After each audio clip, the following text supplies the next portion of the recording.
Market segmentation.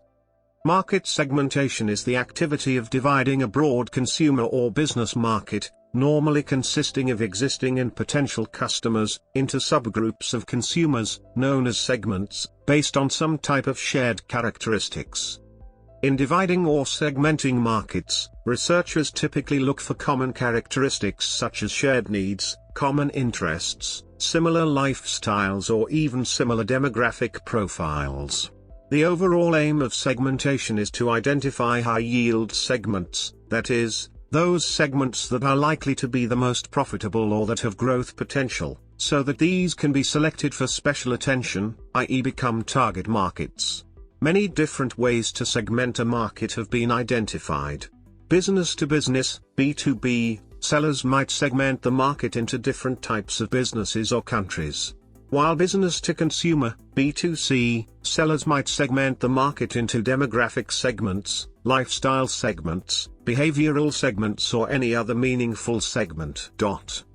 Market segmentation assumes that different market segments require different marketing programs, that is, different offers, prices, promotion, distribution, or some combination of marketing variables.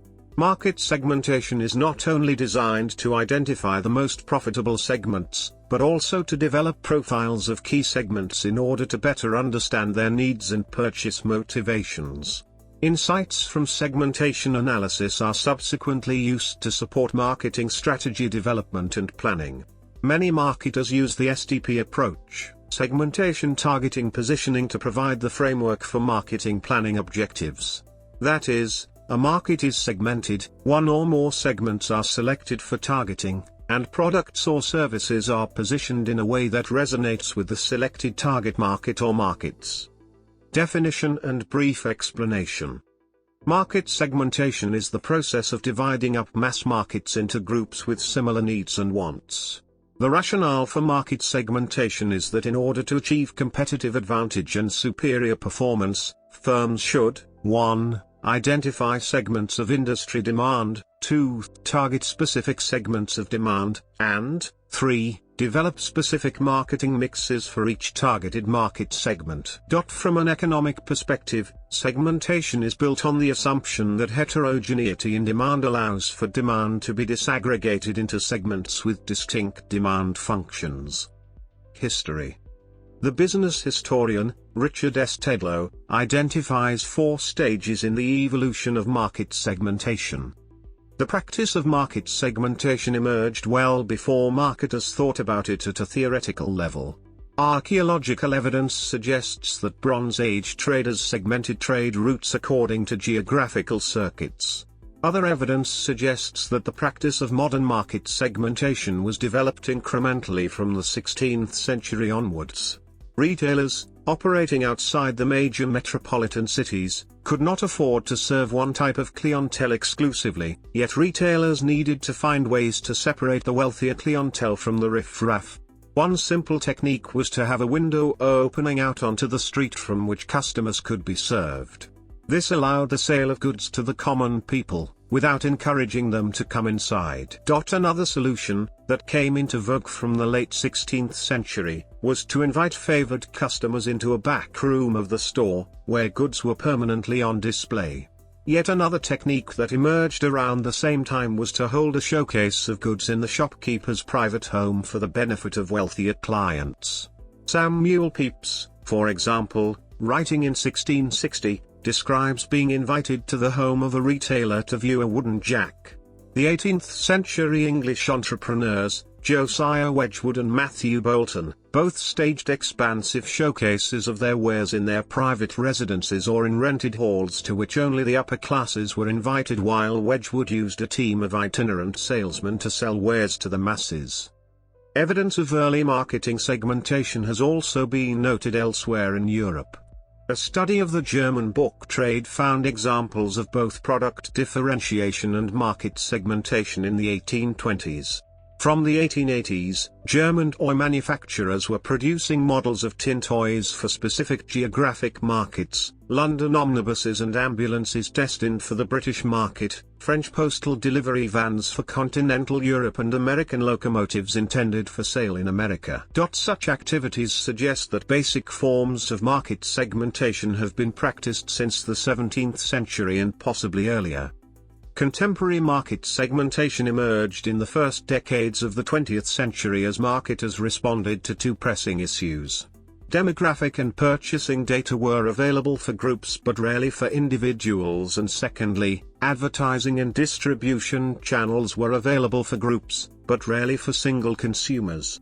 Between 1902 and 1910, George B. Waldron, working at Maheen's advertising agency in the United States, used tax registers, city directories and census data to show advertisers the proportion of educated versus illiterate consumers and the earning capacity of different occupations, etc., in a very early example of simple market segmentation.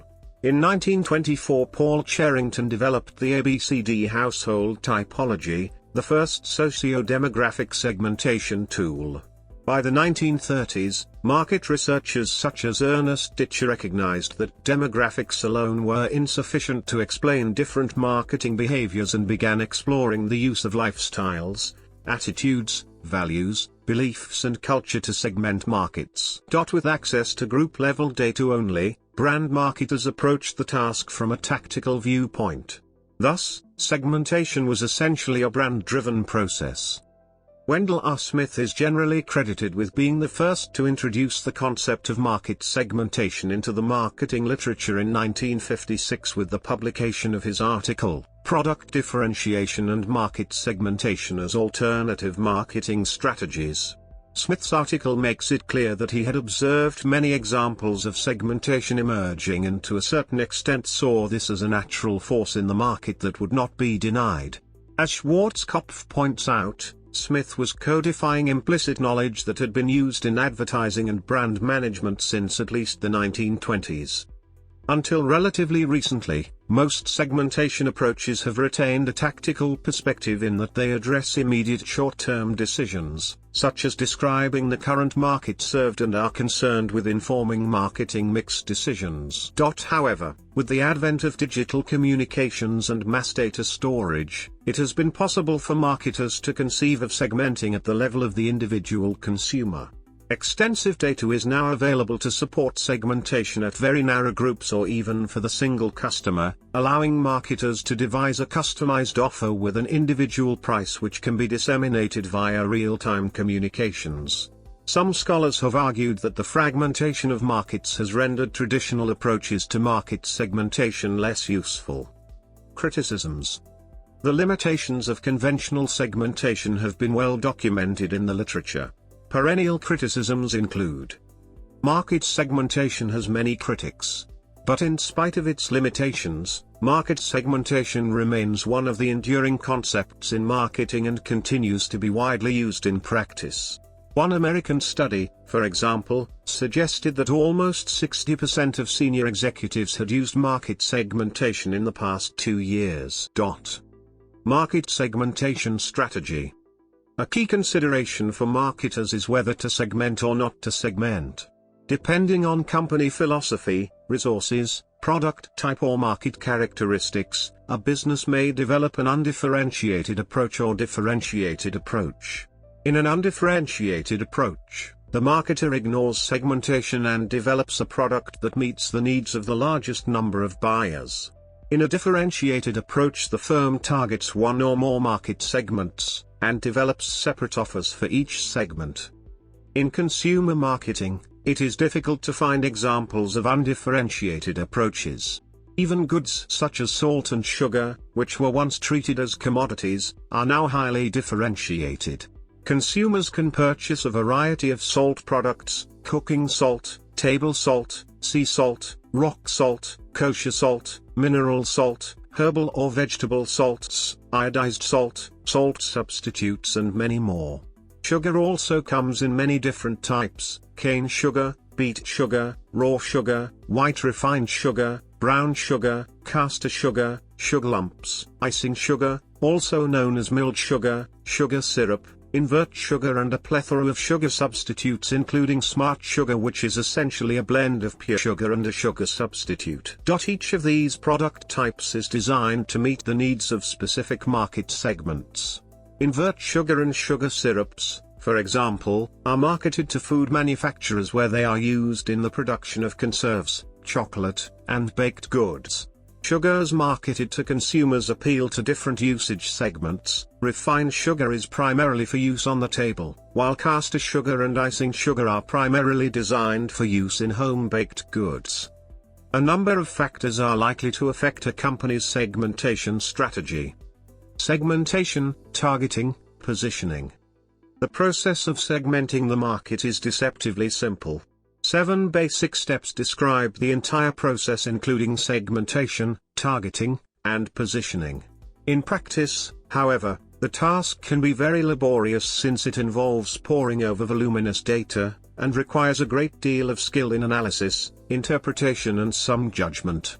Although a great deal of analysis needs to be undertaken, and many decisions need to be made, marketers tend to use the so-called STP process, that is segmentation, targeting, positioning, as a broad framework for simplifying the process. Segmentation comprises identifying the market to be segmented, identification, selection, and application of bases to be used in that segmentation, and development of profiles. Targeting comprises an evaluation of each segment's attractiveness and selection of the segments to be targeted. Positioning comprises the identification of optimal position and development of the marketing program. Identifying the market to be segmented. The market for a given product or service, known as the market potential or the total addressable market, TAM. Given that this is the market to be segmented, the market analyst should begin by identifying the size of the potential market. For existing products and services, estimating the size and value of the market potential is relatively straightforward. However, estimating the market potential can be very challenging when a product or service is totally new to the market and no historical data on which to base forecasts exists. A basic approach is to first assess the size of the broad population, then estimate the percentage likely to use the product or service, and finally to estimate the revenue potential. Another approach is to use historical analogy. For example, the manufacturer of HD TV might assume that the number of consumers willing to adopt high-definition TV will be similar to the adoption rate for color TV. To support this type of analysis, data for household penetration of TV, radio, PCs, and other communications technologies is readily available from government statistics departments. Finding useful analogies can be challenging because every market is unique. However, analogous product adoption and growth rates can provide the analyst with benchmark estimates, and can be used to cross-validate other methods that might be used to forecast sales or market size. A more robust technique for estimating the market potential is known as the base diffusion model, the equation for which follows. Where the major challenge with the base model is estimating the parameters for P and Q. However, the base model has been so widely used in empirical studies that the values of P and Q for more than 50 consumer and industrial categories have been determined and are widely published in tables. The average value for P is 0.037 and for Q is 0.327. Bases for segmenting consumer markets. A major step in the segmentation process is the selection of a suitable base. In this step, marketers are looking for a means of achieving internal homogeneity, similarity within the segments, and external heterogeneity, differences between segments.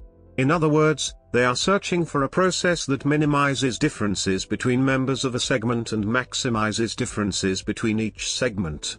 In addition, the segmentation approach must yield segments that are meaningful for the specific marketing problem or situation. For example, a person's hair color may be a relevant base for a shampoo manufacturer, but it would not be relevant for a seller of financial services. Selecting the right base requires a good deal of thought and a basic understanding of the market to be segmented.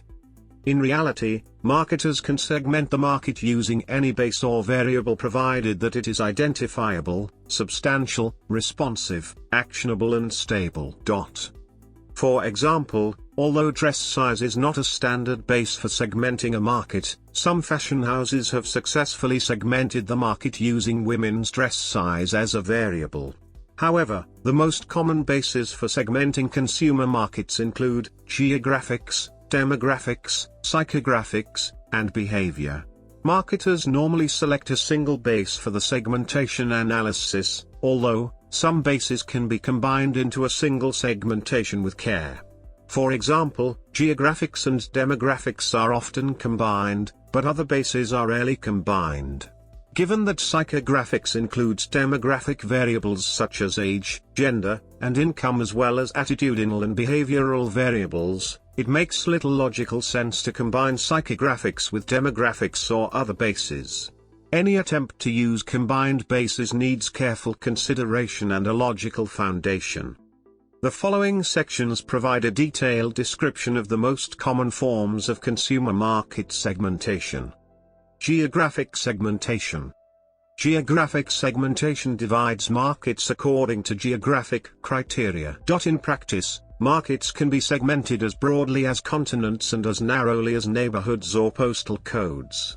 Typical geographic variables include the Geocluster approach, also called geodemographic segmentation, combines demographic data with geographic data to create richer, more detailed profiles. Geocluster approaches are a consumer classification system designed market segmentation and consumer profiling purposes. They classify residential regions or postcodes on the basis of census and lifestyle characteristics obtained from a wide range of sources. This allows the segmentation of a population into smaller groups defined by individual characteristics such as demographic, socio-economic or other shared socio-demographic characteristics. Geographic segmentation may be considered the first step in international marketing, where marketers must decide whether to adapt their existing products and marketing programs for the unique needs of distinct geographic markets. Tourism marketing boards often segment international visitors based on their country of origin.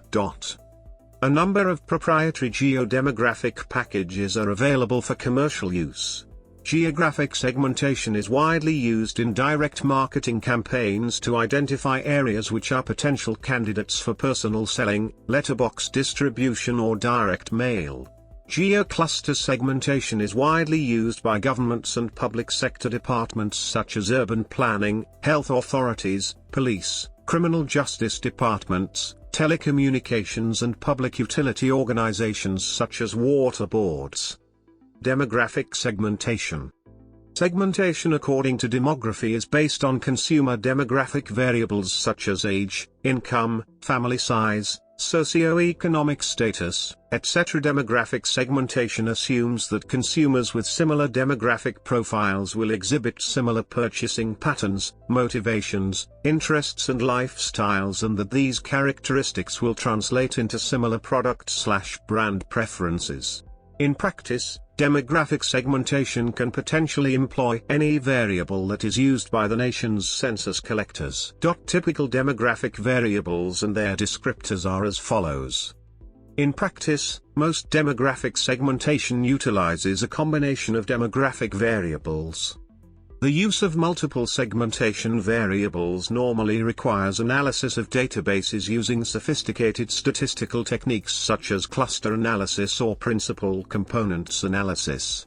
These types of analysis require very large sample sizes. However, data collection is expensive for individual firms. For this reason, many companies purchase data from commercial market research firms, many of whom develop proprietary software to interrogate the data. The labels applied to some of the more popular demographic segments began to enter the popular lexicon in the 1980s. These include the following. Psychographic segmentation. Psychographic segmentation, which is sometimes called psychometric or lifestyle segmentation, is measured by studying the activities, interests, and opinions, AIOs, of customers. It considers how people spend their leisure, and which external influences they are most responsive to and influenced by. Psychographics is a very widely used basis for segmentation, because it enables marketers to identify tightly defined market segments and better understand consumer motivations for product or brand choice. While many of these proprietary psychographic segmentation analyses are well known, the majority of studies based on psychographics are custom designed. That is, the segments are developed for individual products at a specific time. One common thread among psychographic segmentation studies is that they use quirky names to describe the segments. Behavioral segmentation.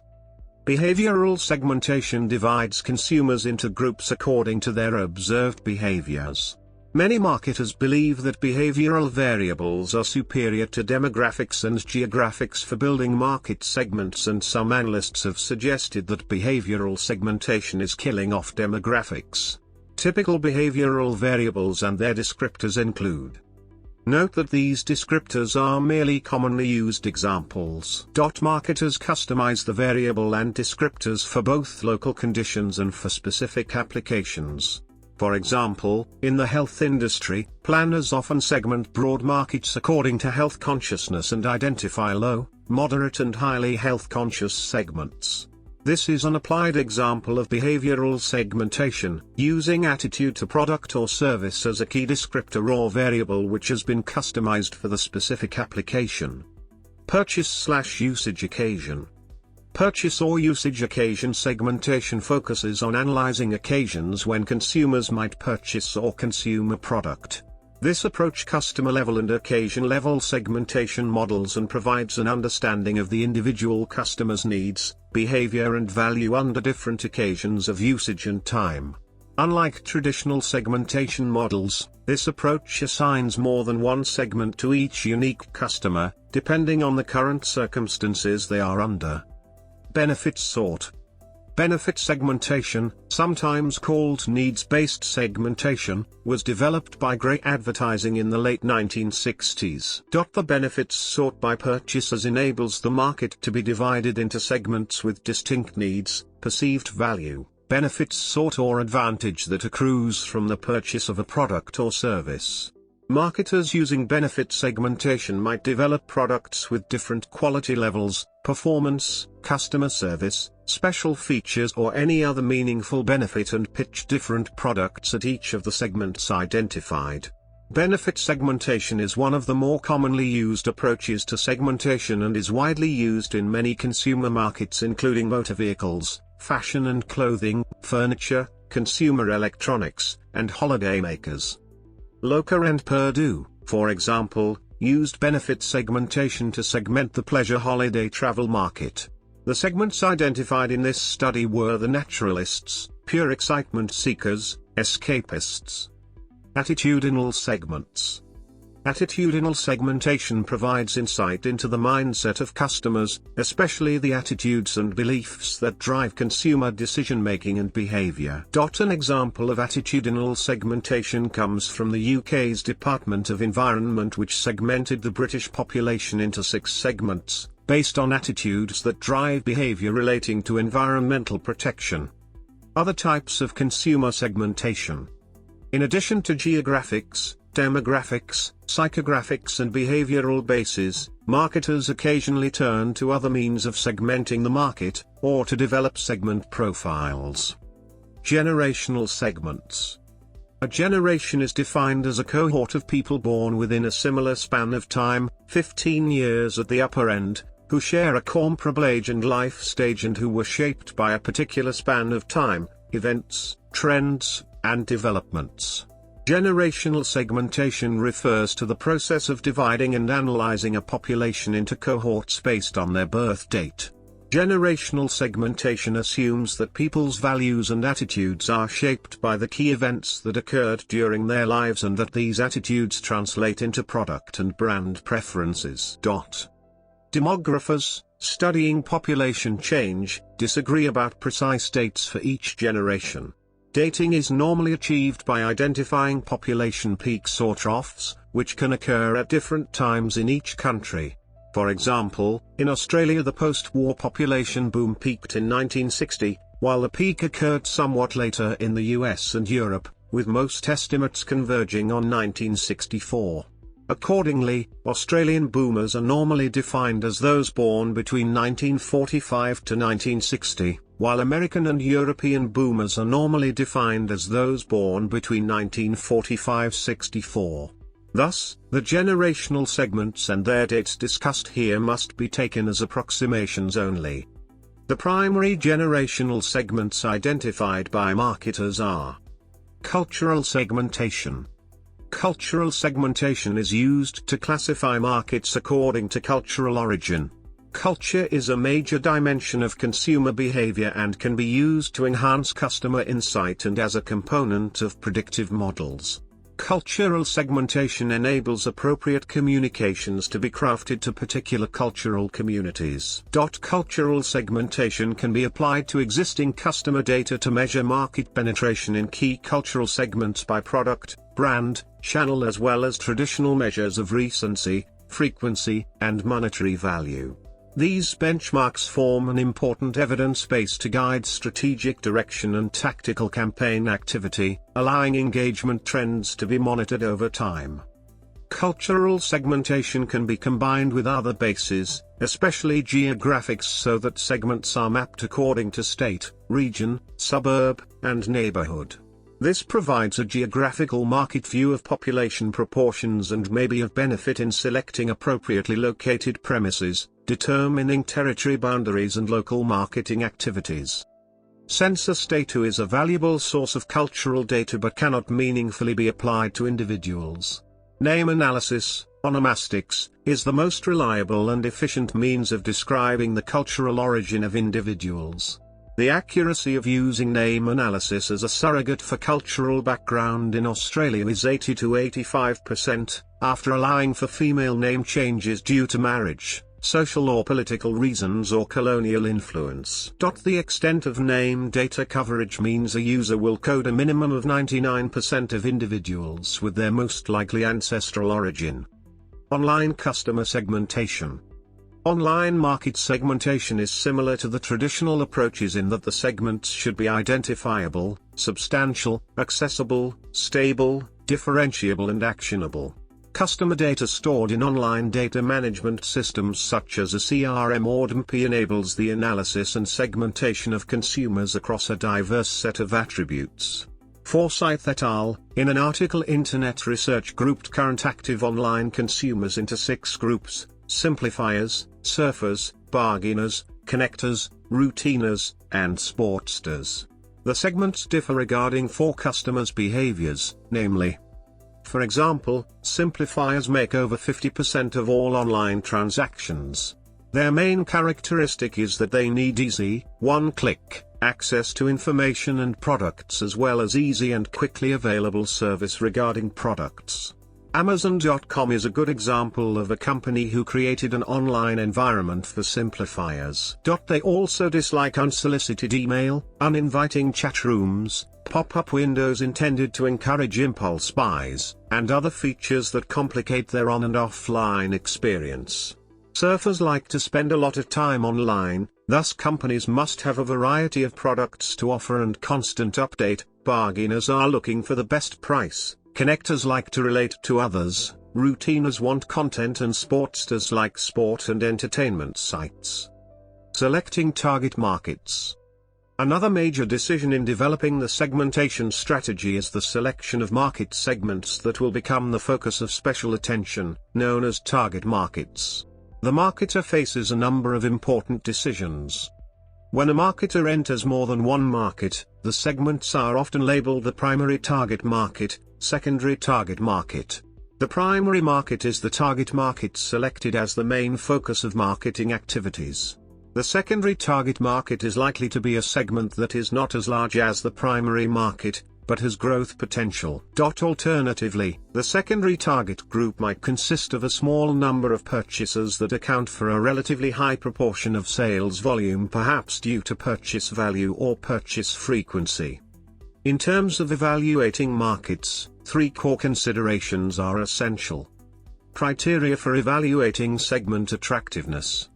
There are no formulas for evaluating the attractiveness of market segments, and a good deal of judgment must be exercised. Nevertheless, a number of considerations can be used to assist in evaluating market segments for overall attractiveness. The following lists a series of questions that can be asked. Segment size and growth. Segment structural attractiveness. Company objectives and resources. Developing the marketing program and positioning strategy.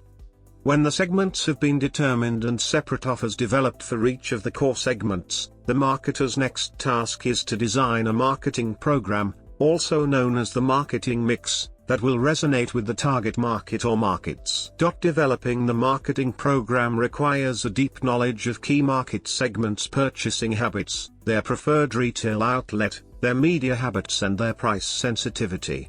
The marketing program for each brand or product should be based on the understanding of the target market, or target markets, revealed in the market profile.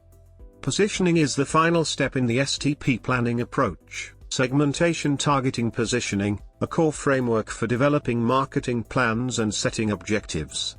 Positioning refers to decisions about how to present the offer in a way that resonates with the target market.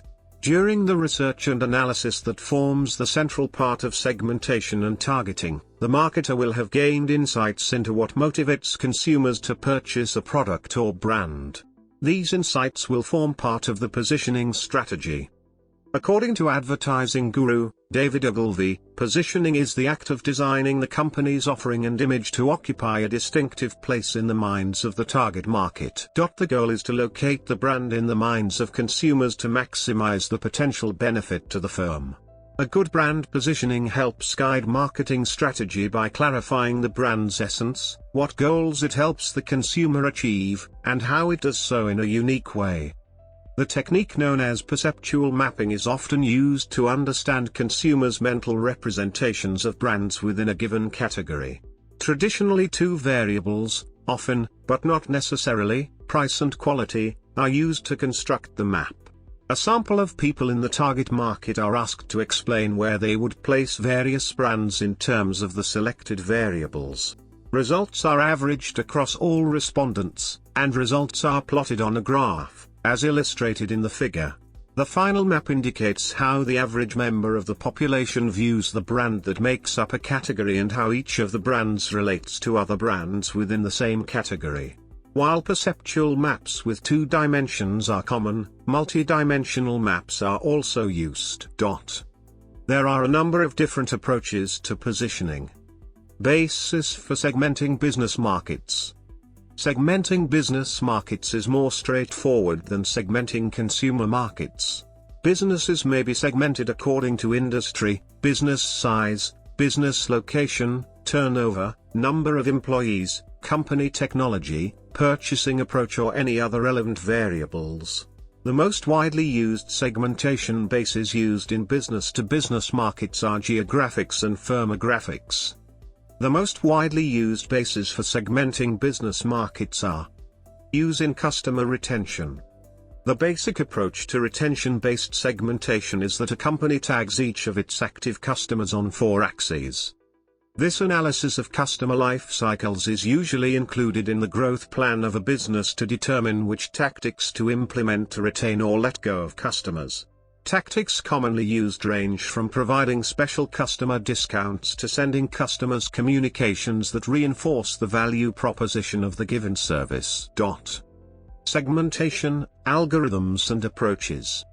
The choice of an appropriate statistical method for the segmentation depends on a number of factors, including the broad approach, a priori or post-hoc, the availability of data, time constraints, the marketer's skill level and resources. A priori segmentation. A priori research occurs when a theoretical framework is developed before the research is conducted.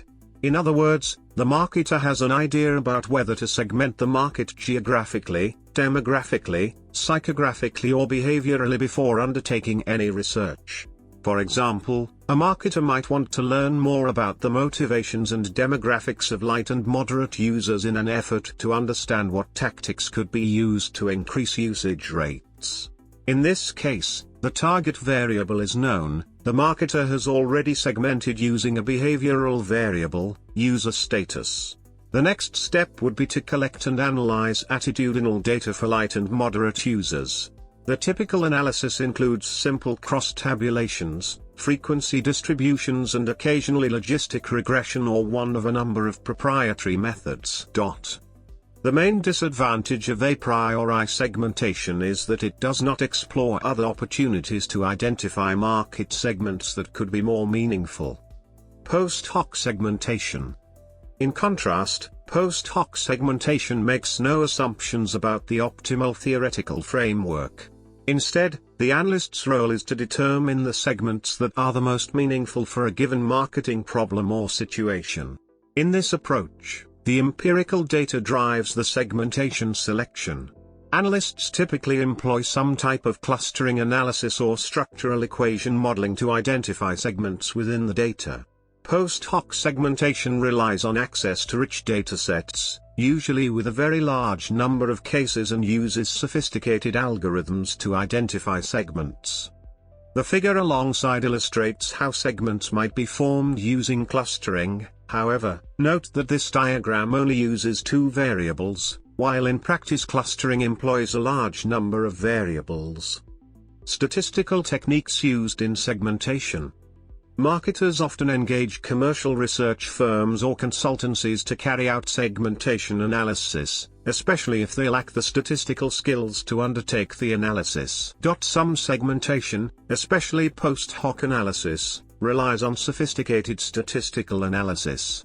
Common statistical approaches and techniques used in segmentation analysis include: data sources used for segmentation. Marketers use a variety of data sources for segmentation studies and market profiling. Typical sources of information include internal sources, external sources, companies, proprietary segmentation databases.